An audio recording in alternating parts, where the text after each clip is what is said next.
오늘 우리에게 주시는 말씀은 고린도전서 16장 13절부터 24절까지의 말씀입니다. 여러분과 제가 한 목소리로 한 절씩 교독하며 읽겠습니다. 제가 먼저 읽겠습니다. 깨어 믿음에 굳게 서서 남자답게 강건하라. 너의 모든 일을 사랑으로 행하라.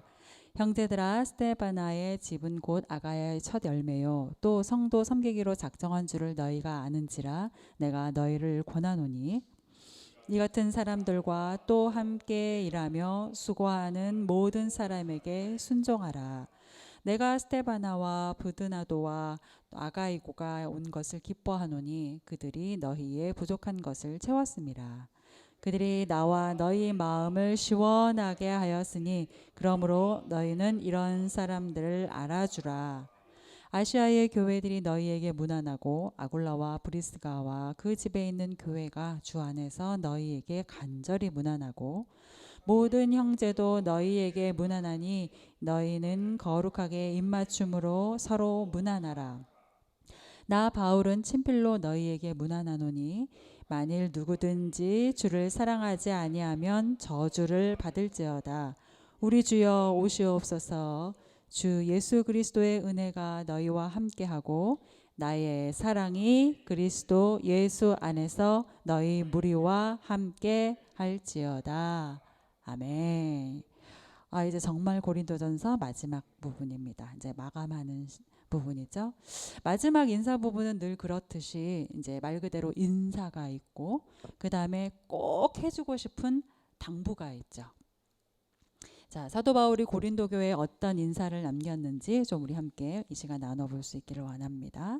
13절 말씀을 보면 깨어 믿음에 굳게 서서 남자답게 강건하라. 이 문장 얼핏 보면 무슨 이제 형용사가 또 형용사를 꾸며주고 하는 그런 하나의 문장처럼 보이는데 사실은 이제 네 가지의 문장이라고 해야 될까요? 네 가지의 명령 뭐 이런 거라고 볼 수 있어요. 그래서 새 번역을 보면 그게 분명하게 나타나는데요. 새 번역 성경에는 깨어 있으십시오. 믿음에 굳게 서 있으십시오. 그리고 용감하십시오. 힘을 내십시오. 라고 표현을 하고 있습니다. 깨어 있으십시오. 깨어 있다라는 게 뭘까요? 지금 우리 다 얼른 빨리 깨어야 돼요. 일단 깨어야 되고 뿐만 아니라 지금 너희의 상황을 잘 직시하라는 거죠. 너의 모습을 잘 보라는 거죠. 그리고 지금 상황들을 잘 직면하고 직시하라는 겁니다. 그리고 사실 이 깨어있다라는 이 말은 매우 종말론적인 의미를 품고 있는 말입니다. 그러니까 무엇일까요? 주님이 곧 오실 터인데 곧 오실 주님 앞에 살고 있는 성도로 살아라. 그 성도로서 주님이 오실 그날을 앞두고 사는 성도로 이제 곧 일어날 일을 준비해라. 이런 의미죠. 그래서 오늘 본문에서 이 13절에 깨어있으라라는 말과 뒤에 우리가 읽었었던 22절 우리 주여 오시옵소서라는 말은 마치 이런 느낌이죠. 가로 열고 가로 닫고 하는 그런 느낌이에요. 오시옵소서. 깨어있는 우리 영혼으로 주님 앞에 오시는 주님을 맞이하겠습니다. 가로 열고 가로 닫고 하는 그런 느낌이죠.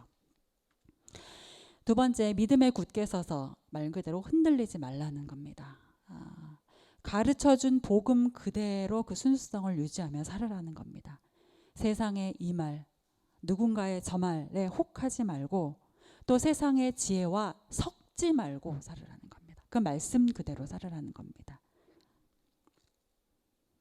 남자답게, 여기서의 남자답게는 아까 새번역에서 말하는 것처럼 용감하게, 특별히 핍박 앞에서 곤란과 환난 앞에서 용기를 내라는 거죠. 비슷한 의미가 강건하라일 수 있겠죠. 그런데 이 강건하라는 이 원문에서는 수동태로 쓰여졌어요. 강건하게 되라, 강건해져라 라는 뜻입니다. 그러면 강건하게 되라, 강건해져라 그러면 무엇으로 인해서 우리가 강건해져야 된다는 거잖아요. 하늘로부터 부어지는 힘으로 강건해지라는 거죠. 성령으로 강건해지라는 겁니다. 성령으로 강건해지기 위해서는 늘 하늘로부터 오는 그 성령의 능력과 우리가 늘 커넥팅하고 있어야 되는 거죠. 갑자기 버튼 딱 누른다고 강건해지는 게 아니잖아요. 부어지는 게 아니죠. 늘 그분과 연결되어져 있어야 되죠. 소통해야 되는 거죠. 이 새벽 시간 우리가 하늘로부터 부어지는 그 힘, 성령으로 강건해지고자 우리가 이 시간 모여있지요. 그 힘으로 오늘을 살아낼 수 있기를 간절히 소망합니다. 강건케 하시는 능력이 오늘 이 시간 여러분 안에 충만할 수 있기를 원합니다. 그래서 우리 한번 인사 한번 해볼까요? 축복의 인사 한번 서로 나누죠. 강건해 주십시오. 강건해 주십시오. 성령으로 강건해 주실 수 있기를 축복합니다. 자, 그런데 오늘 사도 바울이 이런 간절한 부탁을 하면서 14절에 모든 일을 사랑으로 하십시오 라고 권면하고 있어요. 마치 앞에 있는 이런 권면들, 깨어있고 믿음에 굳게 서고 용감하고 강건해지는 이런 모든 권면들을 사랑 위에서 행하십시오 라고 부탁하는 것처럼 들려요. 제 귀에는 그렇습니다. 여러분, 민감하게 깨어있는 건 매우 중요합니다. 그런데 민감하게 깨어있으나 거기에 사랑이 없으면 모든 상황에 비판적이기만 하게 되죠. 또 사랑이 없는 굳은 믿음은 사실 믿음이 아니라 그저 고집이 될 뿐이에요. 그래서 이러한 고집적인 믿음은 자신에게는 맹목적이고 세상을 향하여서는 또 타인을 향하여서는 폭력적이게 되기 쉽죠. 사랑 안에서 행하지 않는 용기는 그저 객기일 뿐입니다. 그리고 사랑이 없이는 사랑이신 하나님으로부터 어떤 힘도 우리가 부여받을 수가 없습니다. 오늘 하루 살아가시면서 내가 행하는 모든 것들 안에 사랑이 있는지, 내가 하는 말 안에, 내가 하는 행동 안에, 일 안에 사랑이 있는가 스스로에게 질문하시고 하늘로부터 부어지는 그 사랑의 능력을 소유하고 그 인도하심을 따라 살아낼 수 있기를 소망합니다. 자, 그러면서 사도 바울이 이제 이어서 몇 사람을 소개를 합니다. 이 몇 사람을 소개하는 이제 한 15절부터 18절까지 이 말씀을 읽어보면 이렇게 하는 게 사랑이구나 하는 생각이 좀 들어요. 이렇게 살아내는 것이 사랑하는 사람의 삶이구나 라는 것들로 좀 느껴집니다. 우리 15절부터 18절 말씀 좀 수고로우시겠지만 그래도 한 목소리로 함께 다시 한번 읽어보시겠습니다. 15절부터 18절입니다. 시작. 형제들아, 스데바나의 집은 곧 아가야의 첫 열매요 또 성도 섬기기로 작정한 줄을 너희가 아는지라. 내가 너희를 권하노니 이 같은 사람들과 또 함께 일하며 수고하는 모든 사람에게 순종하라. 내가 스데바나와 브드나도와 아가이고가 온 것을 기뻐하노니 그들이 너희의 부족한 부분을 채웠음이라. 그들이 나와 너희 마음을 시원하게 하였으니 그러므로 너희는 이런 사람들을 알아주라. 15절에 스데바나, 본문에서는 스데바나의 집이라고 통칭하죠. 아마도 여기서의 말하는 집은 가정을 의미하는 것일 것이고 거기서의 그 가정은 아빠, 자녀, 부모, 자녀를 넘어서는 이런 직계가족뿐만 아니라 좀 넓은 의미의 가족 공동체 전체를 의미하는 것입니다. 그리고 이 가족 전체가 어떻게 했대요? 성도 섬기기로 작정을 하였대요. 여러분, 고린도 교회의 가장 큰 문제 중에 하나가 분열의 양상들이었잖아요. 그래서 고린도전서 제일 앞장을 보면 바울파, 아볼로파, 게바파, 그리스도파로 분파가 일어났고 분파가 있었고 또 이어서 사도권 논쟁도 있었어요. 이 사도권 논쟁이 있었다라는 건 무슨 말이겠습니까? 사도로 인정하는 무리가 있었다는 것이고 사도로 인정하지 않는 무리들도 있었다라는 거죠. 그렇게 나뉘었다라는 거예요. 교회 안에 음행하는 자들이 있었습니다. 근데 음행하는 자들이 있었을 뿐만 아니라 교회가 그것을 판단하지 않고 그냥 잠잠히 있었어요. 그냥 두었어요. 이거 뭘까요? 복음을 말 그대로 받아들이는 무리들이 있었는가 하면 반면에 그 정도는 괜찮아 하고 나름의 해석으로 사는 무리들도 있었다라는 것이죠.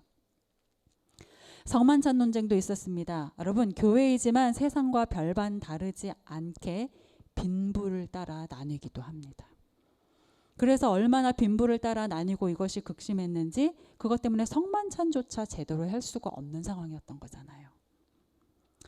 다양한 은사를 고린도 교회 성도들이 사모했습니다. 그러나 그 은사를 가지고 이것이 좋다, 내 것이 더 좋다, 저것이 덜 좋다. 이렇게 나뉘는 습성들이 있었고 그러한 나뉘는 습성들을 사도 바울이 잘 알았기에 은사 중에 최고의 은사는 사랑입니다. 라고 강력하게 권면을 하는 것이잖아요. 자, 이렇게 나뉠 대로 나뉜 고린도 교회의 분열을 극복하고 하나 되기 위해서 정말 필요한 게 무엇이었을까요? 바로 서로를 향한 섬김이죠. 서로 겸손히 섬기는 교회를 보십시오. 나눠질 수 없습니다. 섬김을 가식적으로 하거나 섬김은 너의 몫이라고 할 때 그곳에 분열이 있는 거죠. 섬김을 볼 때 여러분 이 섬김 굉장히 아이러니한 측면이 있어요. 자, 섬긴다라는 것이 존재하기 위해서는 필연적으로 그 앞에 존재해야 되는 게 있어요. 전제되어야 되는 게 있습니다. 부족함이에요. 어딘가에 혹은 누군가에게 부족함이 있을 때 비로소 섬김이 짠 하고 등장하게 되죠. 그 모습을 드러내게 되고 빛을 발하게 되죠. 물질이 부족하지 않은데 물질로 섬길 필요가 없죠. 지혜가 부족하지 않은데 지혜로 섬길 필요가 없죠. 음식이 부족하지 않은데 음식으로 섬길 필요가 없습니다. 부족하기 때문에 섬김이 나오는 것입니다. 공동체 내에서 누구 혹은 어딘가에 부족함이 있을 때 비로소 섬김은 그 모습을 드러내는 것입니다. 그럴 때에 이 섬김이라는 것은 누군가 혹은 어딘가의 그 부족함을 채우는 것이고 채우되 기쁨으로 채우는 것이죠. 그리고 이렇게 섬김이 일어날 때 공동체가 비로소 하나 되는 것이고요. 반대로 누군가 혹은 어딘가의 부족함을 섬김으로 채우지 않고 트집만 잡으면 고린도 교회처럼 분열되게 되는 것입니다. 부족을 섬김으로 채우면 교회가 하나 되고 부족을 섬김으로 채우지 않으면 분열되는 것입니다.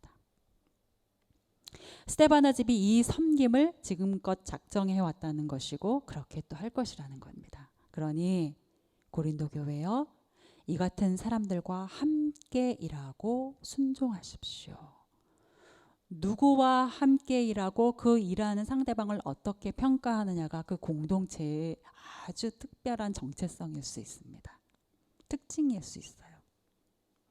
우리 위더처치가 이러한 섬김의 교회 될 수 있기를 간절히 소망합니다. 그리고 우리 각자가 서로에게 그러할 수 있기를 또 원합니다. 19절부터 20절 말씀을 보시면 아시아의 교회들이 너희에게 문안하고 아글라와 브리스가와 그 집에 있는 교회가 주 안에서 너희에게 간절히 문안하고 모든 형제도 너희에게 문안하니 너희는 거룩하게 입맞춤으로 서로 문안하라. 문안하라. 누구도 문안하고 누구도 문안하고 누구도 문안한다. 이 문안한다의 뒤에 숨어있는 뜻이 무엇일까요? 자, 여기서 아시아의 교회들이 고린도 교회의 문안을 전하고 있어요. 아굴라와 브리스가와 그 집에 있는 교회가 또 고린도 교회에 문안합니다.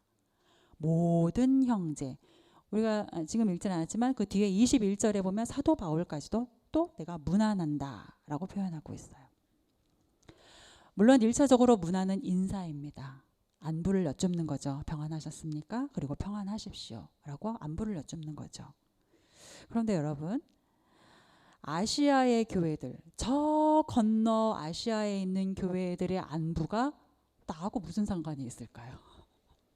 뭐 잘 알지도 못하는 누군가로 지금 특정되어 있는 게 아니잖아요. 특별한 누가 지금 당신에게 인사합니다가 아니잖아요. 저 아시아에 있는 어떤 교회들이 당신들에게 안부를 전합니다.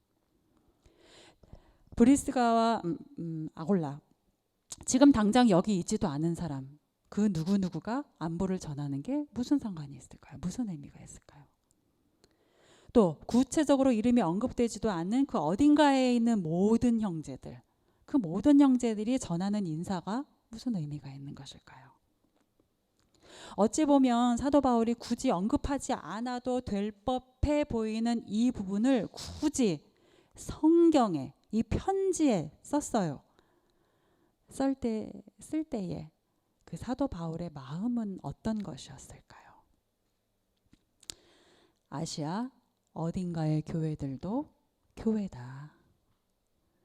아굴라와 브리스가 그 집의 교회도 하나님의 교회다. 일일이 언급하지 못하는 모든 형제들도 교회이고 너희 고린도 교회도 교회다. 우리 모두는 그렇게 그리스도 안에서 교회다. 이것이 사도 바울 안에 깔려 있었기 때문에 고린도 교회를 향하여서 서로의 안부를 전하고 나누는 것이죠. 그런데 여러분 참 이제 안타까운 것 중에 하나가 사도 바울이 이 글을 고린도 교회에 편지로 보내고 대략 한 40년쯤 뒤면 이제 속사도 시대가 시작되는 즈음이잖아요. 그러니까 사도의 제자들이 이제 사역을 하고 활동을 하기 시작하는 그런 시대예요. 그런 시대로 접어들 즈음에 클레멘트가 동일하게 고린도 교회를 향하여서 편지를 씁니다. 그게 이제 그 유명한 클레멘트 일서예요. 클레멘트 서신 일서예요. 사도 바울의 서신과 아주 유사한 서신을 쓰는데 그 내용 중에 일부를 제가 한번 여러분께 읽어드릴 테니까 한번 들어보세요. 여러분, 복된 사도 바울의 편지를 손에 잡으십시오. 그가 자신의 초기 복음 선포 시절에 무엇이라고 썼습니까? 그가 성령의 영감을 받아 자기 자신과 게바와 아볼레에 대해서 여러분에게 썼을 그 당시에 벌써 여러분 가운데 분열이 있었습니다. 그러나 그때의 분파는 오늘보다는 오히려 덜 죄스럽습니다. 중략하고요. 이 사태를 신속히 종결지읍시다. 주님 앞에 무릎을 꿇고 그분께서 우리와 화해하시고 우리를 다시금 영화롭고 정결한 초기의 형제적인 사랑의 하나됨으로 되돌려 주시도록 눈물을 흘리며 주님께 간절히 청합시다. 사도 바울의 고린도 서신이 쓰여져 있을 즈음에 고린도 교회의 분열이 이미 심각했어요. 그런데 그러한 고린도 교회를 향하여서 사도 바울이 강력하게 권면하고 또 권면하였습니다. 그런데 안타깝게도 그 후 40-50년이 지난 고린도 교회의 분열은 더 심해졌어요. 여기 클레멘트 서신의 표현에 의하면 그때의 사도 바울 때의 분열은 지금에 비하면 훨씬 덜 죄스럽다라고 표현하고 있어요. 얼마나 더 심해졌으면. 그리스도의 사랑하게 하시는 사랑을 우리가 눈물로 구하지 않으면 교회는 저절로 하나 되지는 않는 것 같습니다. 그리스도의 사랑으로 서로를 정말 최선을 다해 섬기지 않고서는 분열은 단지 시간이 지난다고 해서 저절로 가라앉아지지 않는 것입니다. 사랑하는 위더처치 여러분, 우리가 이제 교회의 시작, 이제 초기를 맞이하고 있습니다. 교회의 하나됨과 섬김이라는 이 첫 단추를 우리가 잘 끼워갈 수 있기를 원합니다. 무엇보다도 우리 위더처치가 이 땅의 교회들 안에서 하나 되게 하고 또 섬기는 역할 잘 감당할 수 있기를 소망합니다. 이렇게 섬기는 삶이 우리 주님을 진심으로 사랑하는 삶이고 또 곧 오실 주님, 우리 주여 오시옵소서라고 외치는 이 곧 오시는 주님 앞에서 깨어서 믿음으로 굳게 서는 삶이 될 줄로 믿습니다. 그러한 믿음을 붙잡고 이 시간 함께 기도하기를 원합니다.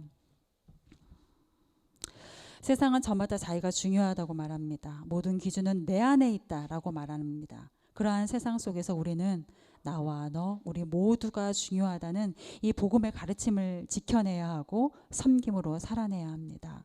주님, 사도 바울이 고린도 교회를 향해 절절히 말하고 있는 이 권면하는 안타까움이 오늘 우리를 향한 주님의 음성인 줄 믿습니다.